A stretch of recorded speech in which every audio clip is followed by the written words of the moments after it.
Hay calor, frío, hay dolor.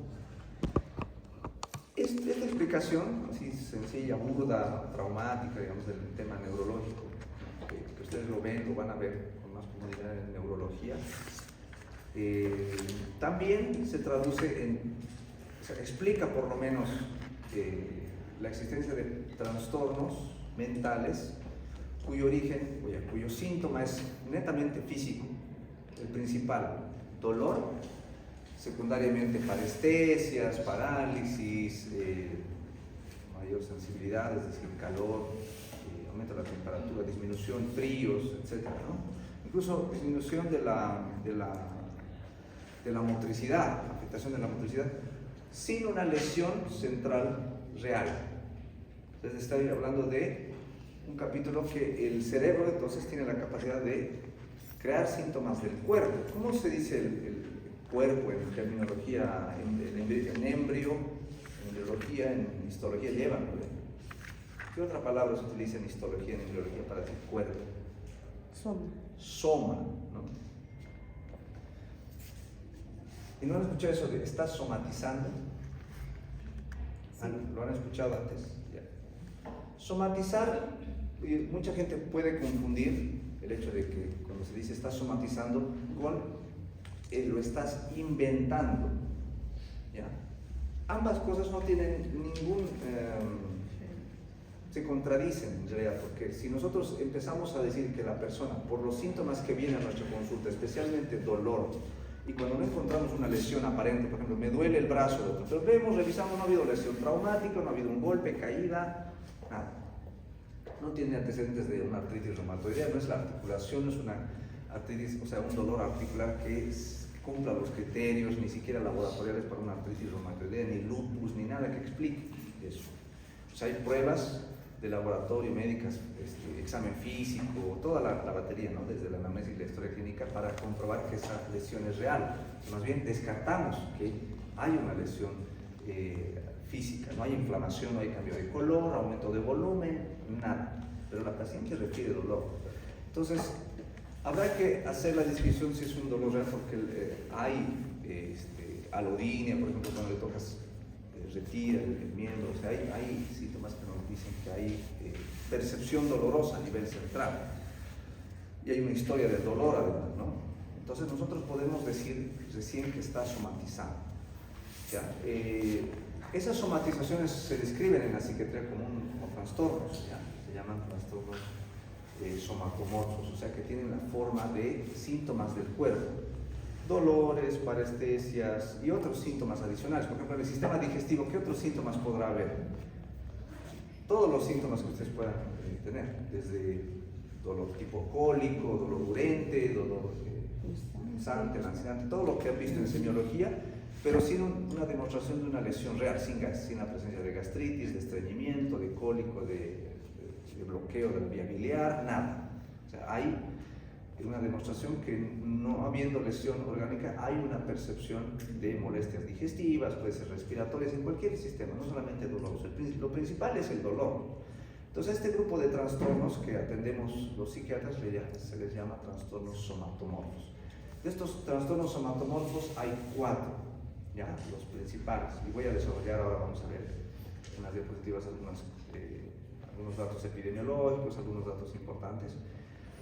Pero el principal es el trastorno de somatización, donde hay una infinidad de síntomas del cuerpo, que es el más común, digamos, el trastorno de somatización, en donde hay una larga y imprecisa historia de síntomas, desde dolorosos, digestivos, hay sistemas involucrados, incluso puede haber síntomas sexuales acompañados de todo esto, síntomas neurológicos también, que provocan impotencia. Les había dicho en todos los trastornos mentales, lo que demarca lo normal de lo anormal es la disfuncionalidad, les había dicho, ¿no ve?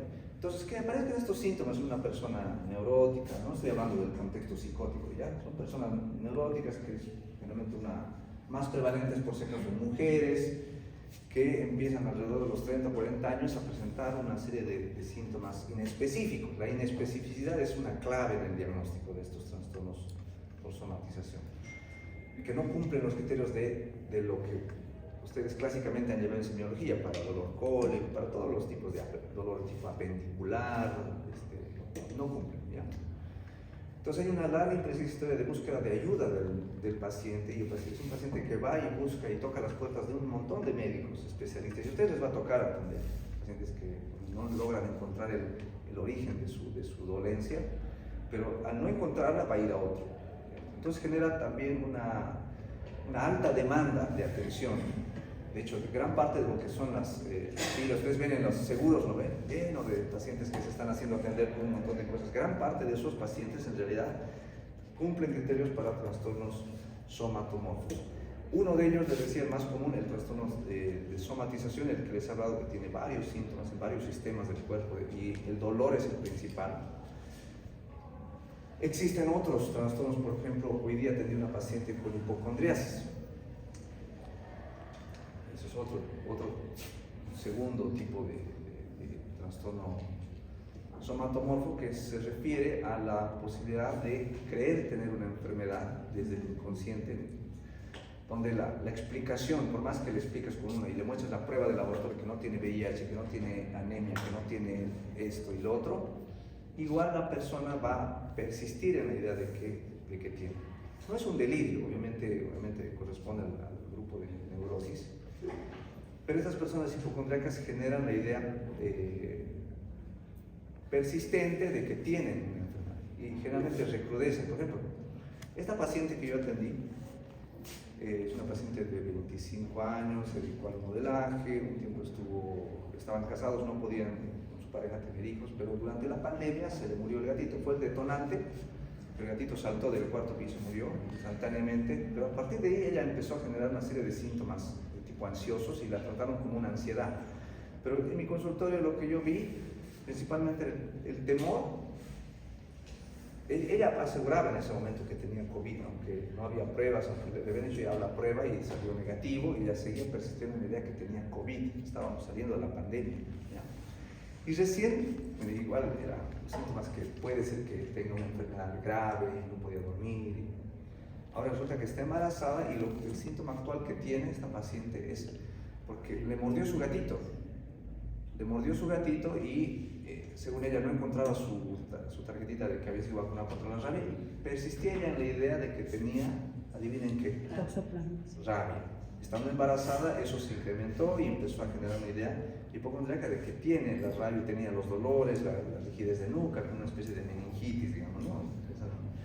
Pero no había obviamente ningún tipo de alteración neurológica, ni de la conciencia, peor en la esfera psíquica, aparte de los síntomas que son reales. Ella le duele el cuello, siente dolores, tiene dolores de cabeza, síntomas del cuerpo, hormigueos, son síntomas somáticos, ¿no es cierto? A partir de la idea de que tiene una virosis rábida. Entonces, pero se siente eso, ¿no es verdad? Se siente. Claro, los síntomas son reales y se medican y se dan, y ceden, algunos de esos dolores, la mayor parte ceden al uso de analgésicos y algunos otros coadyuvantes del dolor, ¿ya? Entonces esta paciente retomó su tratamiento, se da un tratamiento porque está embarazada, retomó su tratamiento anterior en una dosis diferente, cuidado obviamente el crecimiento del bebé. Este es el segundo caso en frecuencia del trastorno hipocondríaco. Igual voy a detallar, los criterios son bien específicos y el tratamiento también lo voy a decir. Doctor, ¿para estos pacientes se utiliza el tratamiento placebo? Interesante tu intervención, pero no necesariamente. No necesariamente, porque sí hay modificaciones, hay movilización de neurotransmisores a nivel cerebral relacionados precisamente a la percepción de dolor, de adormecimientos, de parestesias, de debilidades, y la percepción y movilización de neurotransmisores, y eso no se puede modificar con placebo. Un tiempo, sí hay estudios de laboratorio, que se hacen, ¿no?, para probar la eficacia de un fármaco, fármaco versus placebo, ¿no?, estudios a doble ciego, y eso se hace también para ver si el paciente tiene, o si el fármaco tiene un efecto real o solamente un efecto placebo, o si hay diferencias o no. Sí hay mejoría con el uso de placebos, pero hay tratamiento específico para los trastornos hipocondriacos y somatomorfos. ¿Ya?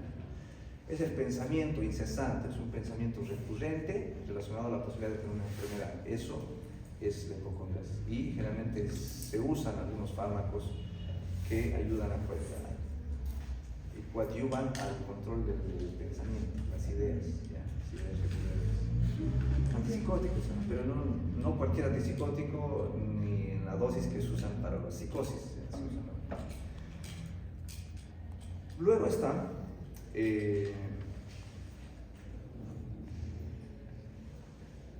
el trastorno dismórfico corporal.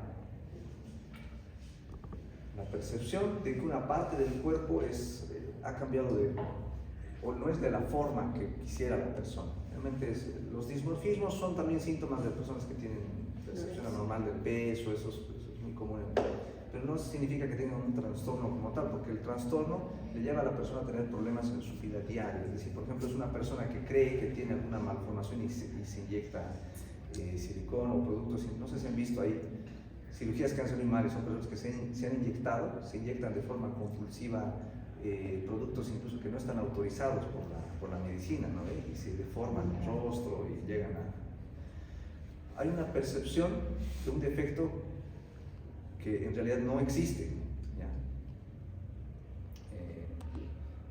Y les voy a decir, desde los 4 trastornos de los cuales les estoy mencionando, este trastorno dismórfico corporal es el que menos neurótico está más relacionado a la psicosis, ¿ya? Por los cambios que implica. Por ejemplo, una paciente anoréxica tiene un síntoma dismórfico también, que es la percepción anormal de que ella es gorda. A pesar que está en etapa esquelética, todavía ve gordura en esa etapa. En esas verse en el espejo totalmente prácticamente. No ven eso, no tienen una incapacidad de una alteración sensoperceptiva también en los pacientes anoréxicos. Pero el dismórfico más se relaciona a estos pacientes, quieren ponerle un ejemplo, estas personas que buscan modificar su rostro, su cuerpo con múltiples inyecciones, ¿no? Y van a búsqueda de cirujanos continuamente para modificarse la nariz, los pómulos, alguna parte del cuerpo, y sobredimensionan, como el defecto sí es perceptivo y es inmodificable, persiste. Hay una búsqueda repetitiva en la modificación del cuerpo. Como ese que quiere parecer un alien, no sé si vio que se puso aquí. No, pero eso tiene que ver con eso. Responde más bien a un tipo de personalidad excéntrica más que todo. No me parece que tenga que ver con eso. ¿Qué son los? ¿El qué boliviano? Que según se quiere parecer. Bueno, hay tipos de personalidad que son más sensibles a buscar modificarse el cuerpo. No todos los que buscan operarse van a ser dismórficos, por si acaso, ¿no? Algunos que por cuestiones simplemente estética, funcional, recurren a cirugías estéticas y por ejemplo los que se queman, por ejemplo, no tienen ningún tipo de dismorfismo, realmente tienen una malformación, un queloide y quieren repararlo con cirugía plástica. Eso es el tercer trastorno, de los cuales voy a ampliar un poquito ahorita, y finalmente está el paciente que presenta síntomas neurológicos, ¿ya? Por ejemplo, parálisis o en algún caso, que es lo que yo habitualmente se ve, por lo cual nos derivan algunos neurólogos, son las convulsiones, ¿ya? Entonces, esto tiene un nombre, ahorita les voy a... lo vamos a ampliar ya en las diapositivas. Y con eso acabamos.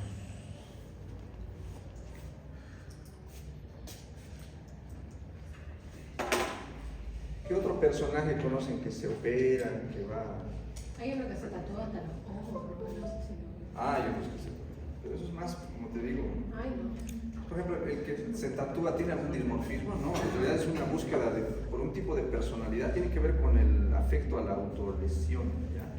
No siempre, o sea, a veces tiene que ver con la pertenencia a un grupo social. Es decir, por ejemplo, los que se tatúan y son de una pandilla, los de las maras en El Salvador, ¿no ve? Es por ser parte de un grupo social, por aceptabilidad social, recurren al tatuaje. O sea, Doctor, ¿y qué pasa con las personas que se infligen el vómito? ya. Eso está dentro del grupo de los trastornos Tiene alimentarios, por si nombre. acaso. Bulimia. La bulimia y la anorexia son trastornos de alimentación donde están varios, no solamente eso, la rumiación, el bruxismo y otra serie de trastornos que por cuestiones de que son más de especialidad no los abordamos. ¿El bruxismo es un Psiquiatría no. trastorno? Son trastornos, son del ámbito psiquiátrico, ¿ya? La bulimia tiene que ver con autoinfligirse el vómito, está relacionado a algunos tipos de perfiles de personalidad, pero es un trastorno alimentario en el que la persona quiere perder peso, no solo provocándose el vómito, haciendo mucho ejercicio, tomando laxantes. Hay una búsqueda continua y hay una disfuncionalidad. No toda mujer que sea productiva vómito en algún momento de su vida es bulímica. La bulimia tiene que ver con disfuncionalidad, que eso le provoque un malestar significativo en su vida y Porque que también lo hacen por le chat. provoque problemas. Por ejemplo, por vomitar, que tenga que reflujo gastroesofágico, que llegue a una, no solo úlceras, a veces hay hernia, llegan a producirse y se llegan a herniar. O sea, Ah, sí. que físicamente o socialmente llegan, aparte de la bulimia, tienen consumo de sustancias y se autolesionan. Hay una disfuncionalidad. Hay bulimias que llegan a internarse, sí. Entonces, a eso hablamos cuando decimos disfuncionalidad. Doctor, ¿el bruxismo en qué sentido es un trastorno? Se describe, pues es igual. ¿Cuando estás despierto o cuando estás dormido? En Porque hay gente despierto. que dormida hace... Muchas personas. Igual despierta. O la pica, por ejemplo, el comer tierra, son trastornos alimentarios que no hay un capítulo para medicina destinado para eso, ¿no? Y los que dejan de comer. Ya. Anorexia. La anorexia, junto con la bulimia, son dos trastornos principales de la alimentación. La bulimia se refiere al provocarse el vómito o a ingerir sustancias que le ayuden a perder peso rápidamente, como hacer ejercicio y el uso de laxantes. Ya. Eso. Además, tiene que cumplir criterios, tiene que haber una comida abundante, tiene que haber, ¿cómo se llama esto? Atracones. Tiene que haber atracones, ese es un criterio diagnóstico. Después del atracón viene la purga. Y eso debe ser continuo y debe producir disfuncionalidad. Recién se habla de bulimia. La anorexia, a diferencia de la bulimia, porque en la bulimia hay mucha neurosis, en la anorexia es más psicosis, ¿ya? Está más cercano el paciente anoréxico a la psicosis, porque hay una alteración perceptiva, un dismorfismo inmodificable. Pues, tiene peor pronóstico que los pacientes con bulimia. O sea, pueden llegar a perder la vida por la disminución crónica y la emaciación que produce el cese de aporte calórico. Realmente dejan de comer mucho tiempo. Se internan en terapia, en medicina interna, a veces se internan en hospitales psiquiátricos también, las pacientes anoréxicas. Y adivinen con qué cede, con qué mejora los síntomas perceptivos de la percepción anormal de la gordura en las pacientes anoréxicas. ¿Con qué creen? Escondiéndole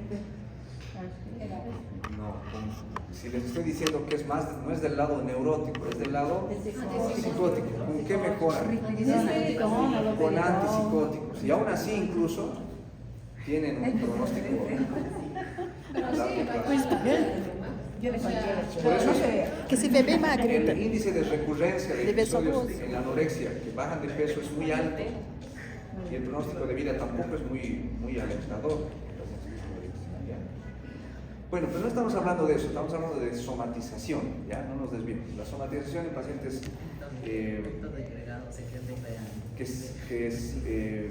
en el dismorfismo tienden a percibir una malformación en alguna parte de su cuerpo, ¿ya? Y esa percepción anormal persiste, no se modifica en el curso del tiempo. Es igual que en la anorexia en ese sentido. Por eso es que hay una búsqueda continua. Tenemos un paciente, les comento un ejemplo. Un paciente que decía y persistía que tenía una malformación en su nariz y continuamente se colocaba, porque era estudiante de bioquímica o farmacia, pero un tiempo dejó de trabajar, o sea, ha habido un retraimiento social acompañado y la idea continua de que él tenía obviamente una malformación. Y a pesar que se había modificado y su nariz ya había aumentado de volumen, creo que la tenía muy pequeña según él, ya estaba la nariz así, y él seguía persistiendo y que yo sigo viendo que no, mi nariz sigue siendo pequeña y se iba a seguir sometiendo. Todos los cirujanos le habían dicho que no le iban a operar, ya había recibido la negativa de muchos cirujanos. Que él mismo entonces había adquirido algunas sustancias de su estudio, de su saber, para poder inyectarse algunas sustancias en su nariz. Y el último trastorno. Pasa lo mismo con las que se hace un hijo y siguen no se demora y se pueden hacer y se pueden hacer. No. Por si acaso puede haber una obsesión con el tema del cuerpo nomás, o sea, simplemente una obsesión por verse perfectas. Y eso, en eso puede Y los centrarse que se quieren justamente. cambiar de sexo. Trastorno de personalidad narcisista, trastorno de personalidad límite son un riesgo y son realmente criterios para negar que una paciente se someta a cirugías plásticas, ¿ya? Los transexuales. Y los que se quieren cambiar de sexo. Igual, pacientes que quieren cambiarse de sexo se debe hacer una evaluación psicológica, psiquiátrica. Así no que-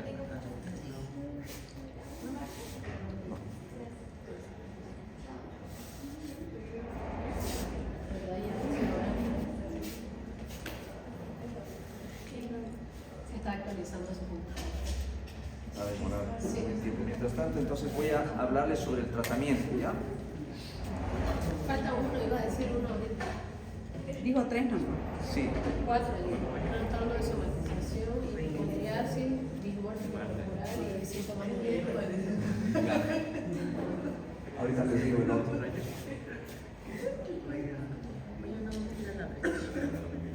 Hipocondriasis, trastorno de dismórfico corporal, ese es el tercero, ¿no? No, ese es el cuarto. ¿Ese es el cuarto? Sí, No, el el trastorno tercero. dismórfico corporal sí es el cuarto, el tercero es el trastorno. ¿Y cuál es? A ver, dítemelo de nuevo. Sí, ese lo puso como tercero, pero ese no es el tercero. Ah, ya. Ya Ese es el está. cuarto. Ya. ¿Cuáles son entonces? Trastorno de somatización, ¿Ya? hipocondriasis, Sí. ¿no? Trastorno de dismórfico corporal, pero ese es el 4. Y después síntomas neurológicos.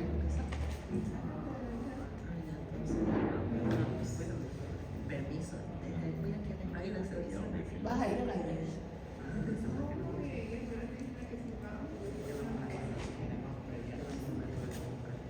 Bueno, me voy a tu casa y me quedo mañana hasta que se acabe. Vamos. Si vamos a irnos donde Adriana, nos ahorramos 150 pesos. ¿Para qué? Vamos a la brecha. ¿Y estás grabando? Yo sé que vos querés He salido mucho Yo esta no te he semana. visto salir esta semana. Lana está trabajando en el grupo de salud. Ya pues Lana, antes que se acabe el año. He quedado vieja como hasta un año. Por eso necesito tener amigos. Vamos a limitar nuestro este de amigos. Muchos de amigos dicen, ya no quiero amigos de mayo, por favor. Yo no quiero amigos y esta es así. Dice que quiere tener puros amigos que le Estás paguen. con tu garrapata, que no quieres salir tampoco. Sí, sí, es una garrapata. Adriana, ¿por qué no viniste hoy? Ya. El que me faltó decirles es el trastorno conversivo, ¿ya? ¿Son 5? Son 4. Entonces, el de síntomas neurológicos no es un trastorno, son los síntomas nomás. El que les he dicho de síntomas neurológicos, ese se llama trastorno conversivo. Ah, ya. En este caso son pacientes que presentan en el trastorno conversivo, pacientes que presentan, por ejemplo, síntomas neurológicos. Puede ser la parálisis de una parte del cuerpo, una paresia, una plegia, una hemiplegia, una paraplegia. lo que Este es quieran. el 3, ¿no? El tercero. O pueden ser convulsiones. No son pseudoconvulsiones, realmente son convulsiones visibles, con gran actividad motora, incluso con pérdida de la conciencia, hasta incluso con relajación de esfínteres. ¿Ya? Pero ustedes le hacen un electroencefalograma a ese paciente, adivinen qué sale. Normal. Negativo, no hay. ¿Ya? Sin embargo, se pueden seguir presentando los síntomas y muchos de estos síntomas ceden al uso de anticonvulsivantes o mejoran. ¿Ya? Habitualmente sí hay un componente psicógeno que puede estar presente, la separación reciente de una pareja o algún problema subyacente que ya venga de larga data y que esté ahí exacerbando los síntomas, ¿no? Eso.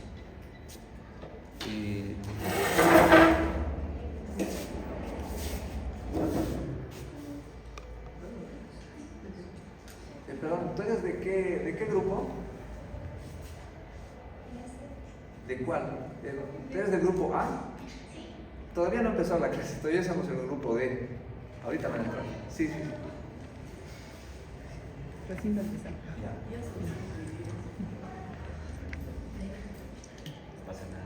¿Qué se hace entonces? Por estos síntomas, se le dice a la paciente que se le va a someter a una polisomnografía, se le colocan electrodos en la cabeza, se la deja reposando en una habitación, se la filma durante su estadía y se le dice que se le va a colocar una sustancia que le va a provocar una convulsión. ¿Qué se le coloca? Lo que entonces hace un rato, agua destilada. ¿Y qué creen que se le produce al paciente? Convulsión. Esa es una forma de poder hacer un diagnóstico en los pacientes conversivos, ¿ya? Aparte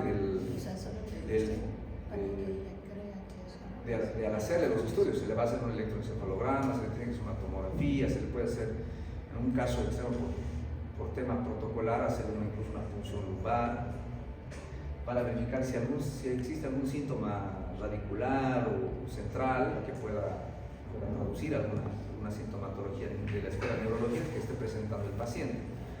Entonces, es una posibilidad. Los neurólogos ven esto comúnmente ya, diagnóstico diferencial. Lo que me faltó explicarles, porque con esto ya, como ya les he explicado toda la clase, excepto que los criterios diagnósticos para trastornos de somatización,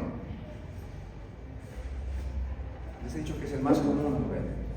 Generalmente son 4 síntomas, generalmente dolorosos, en que involucran 4 zonas del cuerpo o 4 funciones alteradas. Por ejemplo, la función intestinal, que haya estreñimiento, haya ritmo intestinal acelerado, lo que comúnmente se conoce como colon irritable, ¿no? De hecho, el colon irritable tranquilamente cumple criterios para un trastorno de somatización. No hay un capítulo de colon irritable en psiquiatría, lo tiene eso la gastroenterología, ¿no? Sí. Para nosotros entra aquí. También la fibromialgia, que lo llevan los diabetólogos, los internistas, como una serie de síntomas dolorosos relacionados a inespecíficos también, relacionados a la poca respuesta a solo tratamientos analgésicos. También entran aquí ya síntomas dolorosos inespecíficos en la espera de un diagnóstico de una diabetes. No es una neuropatía periférica diabética, ni algo esperable por una lesión periférica, es algo mucho más intenso, un dolor más intenso. Puede haber síntomas gastrointestinales, pero siempre hay, miren, y en esta parte, con este término, síntomas sexuales, un síntoma pseudo-neurológico, o sea que pudiese traducir alguna alteración neurológica, generalmente parestesias, o sea, disminución de la sensibilidad o hormigueos, hasta ahí. ¿Ya? En la parte sexual, la disfunción eréctil, eyaculación precoz, dispareunia, o sea, dolor en las relaciones sexuales, son cosas comunes, alteraciones de la menstruación. Ahí recién podemos decir, o sea, son personas que realmente tienen un montón de síntomas, los cuales no cede al uso de ningún analgésico, ningún tratamiento habitual. ¿Cuál es el tratamiento habitual para estos casos? El uso de analgésicos combinados con antidepresivos. Algunos neurólogos preconizan el uso de tricíclicos como la amitriptilina, la clomipramina. En psiquiatría usamos los ISDS, ¿no? Los inhibidores selectivos de la recaptación de serotonina, la escitalopram, la fluoxetina, la paroxetina y otros similares. Combinados con analgésicos de distintos tipos. Ese es el tratamiento convencional. Para lo demás, Revisen porque las diapositivas igual se los pasaré. Hemos hablado de hipocondriasis, hemos hablado de dismorfismo. El tratamiento va enfocado a eso. Esto lo van a tener cuando se los pase, pero ya les he hablado básicamente de todo lo que involucra los trastornos somatomórficos. ¿Ya? Doctor, ¿me podemos hacer el Si tienes solo tú, sí.